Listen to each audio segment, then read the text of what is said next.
What it do, what it be, what it is. This is Mike D, aka Blizzard, and today we're going to be going over the launch of Call of Duty Modern Warfare 2 controller settings as well as the graphic settings. Well, what we're going to want to go over first is this controller settings here.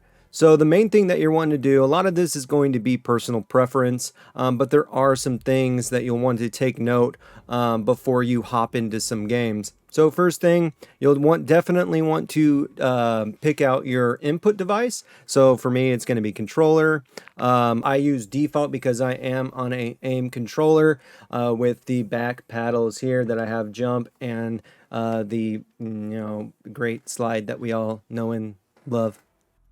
But anyways, so I definitely have those on here. That's why I play default. Keep my hands on the joysticks. Turn off the controller vibration.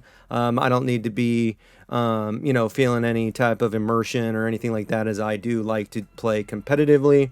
Horizontal and the vertical stick sensitivity, I just bump mine up to 7, see how it is. It feels pretty good right now, so no changes there from the past Call of Duties, both Vanguard, Black Ops, Modern Warfare 2019, and Warzone.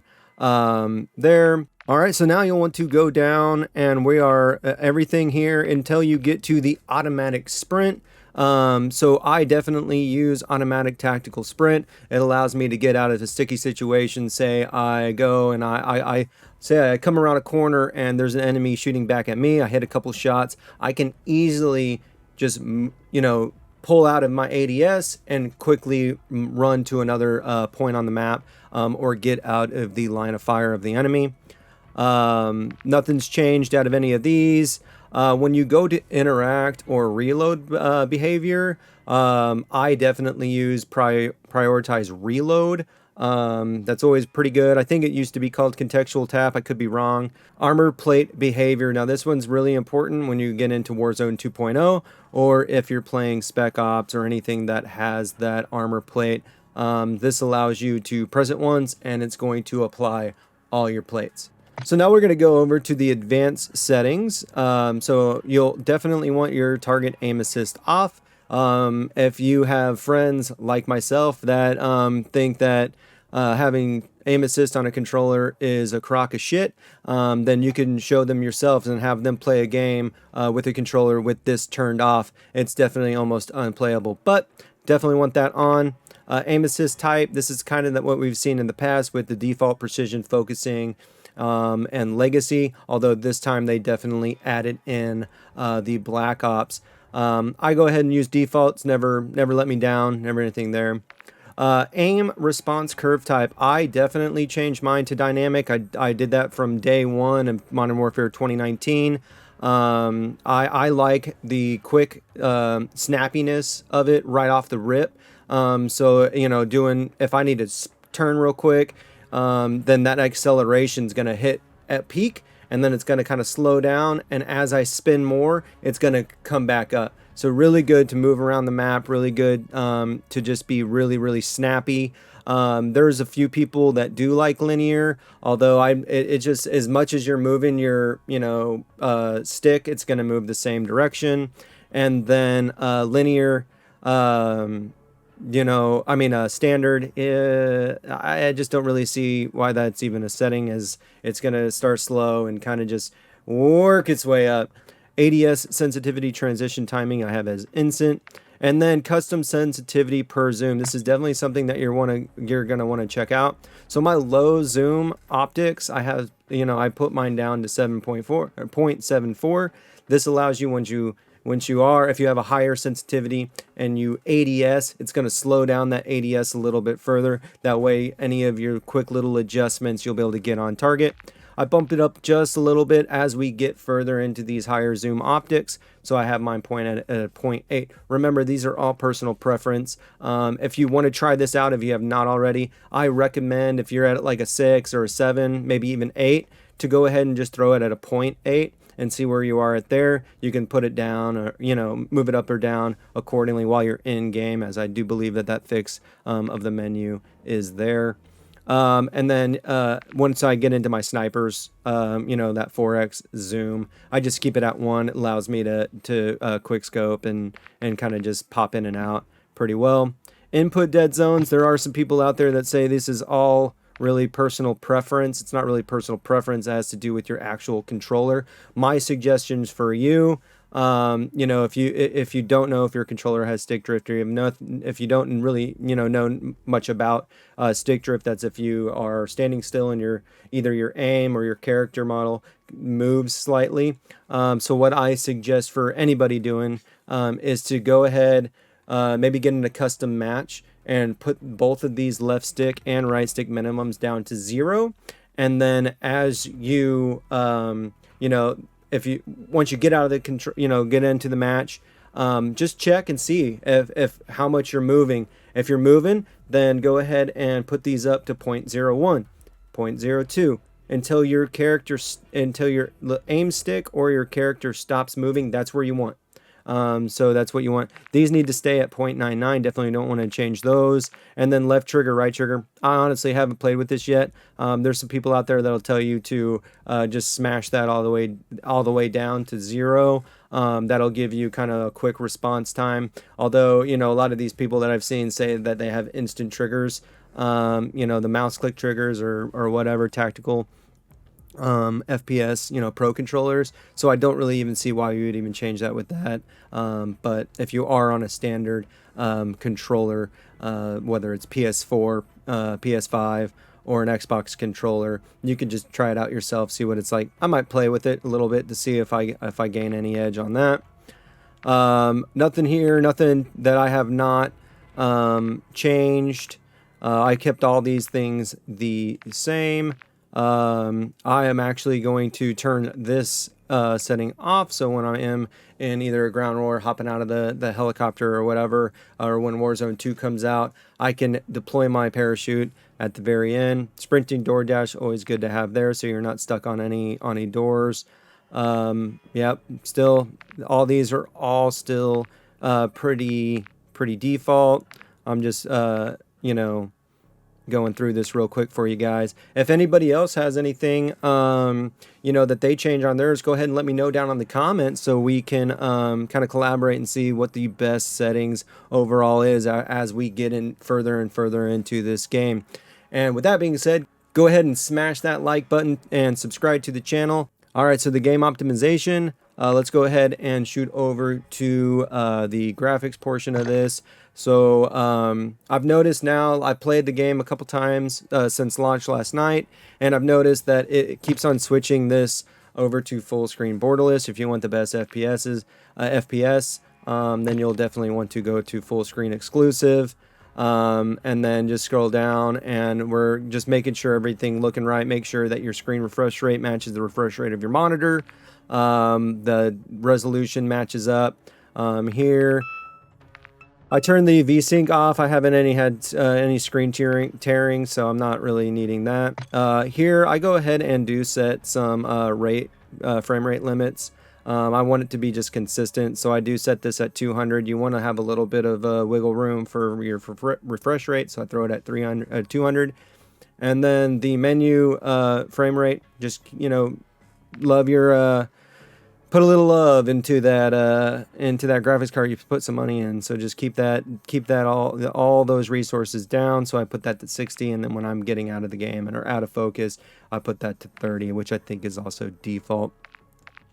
Yep, brightness, personal preference. Go ahead and, you know, see what is fit for you, and then focus mode is off. Going into quality. So I've noticed, again, this is getting kind of annoying here. Hopefully they put out a fix, but I have now noticed that this render resolution is at 37 and it is locked. So I will have to go into here and change this all the way back to 100 as I am playing on a 1080p monitor. So we're going to throw this at 100. Again, hopefully they put it fixed so I don't have to do this every time. And then I'm going to go back to my NVIDIA DLSS here, and then we're going to go make sure it's at quality. I played quality in the last two Call of Duties, and it's been working out pretty nice. So I'm going to keep it at that. Now we're going to go since I have DLSS on, which I highly recommend you do if you have a NVIDIA 30 or 40 series at that. Go ahead and throw those on. Yesterday I was playing at a texture resolution of high. I noticed that my frames were around like 100 pretty consistently, so I just threw this at normal to get a little bit higher into that 120. And everything else I kind of kept it at high. You know, we'll go over this here and again. I'll probably do like a 2-week little play around with some of this, you know, to see if these are the best settings here. But this is purely for launch to get you going and making sure that nothing is out of the norm or feel wonky out of the gate. On-demand texture streaming, I definitely turn that off. Yep. So nothing too out of the norm here. It's just mostly all default settings until we see how the game is optimized for, you know, a little bit higher gameplay here. So let's see. Definitely, I think this was at on. I threw it on and boost. This is at low latency here, so definitely want to try that out. Depth of field I turn off. I don't really like anything blurry around me when I'm ADSing, so I highly suggest that. World motion blur off, weapon blur off. You know, this is kind of sets apart a little bit of the casual versus the competitive. So if you do want to have a little bit more visibility, then definitely throw that on. Some people have a preference on film grain. I'm still using this, you know, I'm still getting used to everything, but I just kept this as is or as default. Switch over to the view. So definitely I max this out. I might pull it down for multiplayer. I might pull it down to like 107, maybe 110 around there if I start to feel like I'm not hitting my shots. The ADS field of view is definitely going to be affected. If you do want a little higher zoom when you ADS, go ahead and throw that on affected. Pretty cool new setting here, and this is the weapon field of view. I'm playing around with it. Yesterday I played with wide. I'm going to keep it on that because I definitely like a smaller weapon model whenever I'm playing the game. You know, like back in 2019, Modern Warfare 2019, if you use that CX-9, you notice it was big and bulky right at the front of your screen, even at 120 FOV. So this allows it to be a little bit skinnier, a little bit smaller, so you'll have more visibility of what is in front of you. First-person camera movement, third-person camera movement, I just put both of these at least. Definitely don't need any of that. And then I think this is all now default with that third-person ADS. If you played third-person, how it was zooming in every time you ADS, now it's only going to do that on higher zoom optics. All right, and now we have the default spectator camera. Personally, the side camera or the body cam, kill cam that we had in the beta didn't really bother me. I thought it was kind of cool to see. But it also did not allow you to, you know, spectate to see whatever was going on with either your teammates or, you know, the kill cam or whatnot. So I definitely put that to game perspective instead of that body cam view. Let's go ahead and roll over to the interface because there is some pretty key things that I want to talk about on here. All right, so let's go ahead. I think everything so far is all default until we get to here. I think it's defaulted at 100 when you're looking at your vertical heads-up display or your HUD bounds, both for vertical and horizontal. I think they were both at 100, and I don't want to move my head constantly looking at the map. You know, we do not have pings for fire, so any type of information from your mini-map is key, as we're not going to be getting those red dots consistently. So I pulled it down to 41. Right after that, it was a 38 kill gameplay.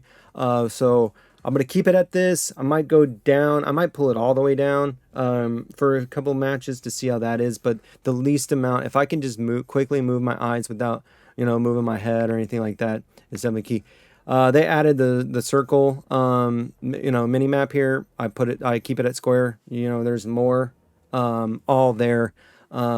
That you can see if you use that square. So keep that on. Minimap rotation on. All these are still all the default settings. Now for telemetry, this is what is at the top left of my screen that shows me my FPS, latency, packet loss, GPU temp, and the time. I just put essentials on. It's been working fine. Just allows me to, keep an eye on everything, make sure my game is running the best possible. All right, and I think that actually might be it for my settings. So that does it. That is the quick reference guide for controller and graphic settings on your PC for Modern Warfare 2. If you liked the video, please give me a thumbs up and subscribe to the channel, as we will be going over more Modern Warfare 2 content as we get further into this preseason and into the season as well. Also, drop a comment. Let me know what you're most excited for coming up in the next couple weeks. We got a lot of things going. We got special ops. We have raids coming out. We got we got Warzone 2.0, DMZ. Let me know what you're most excited for, and we will check you guys on the flip side.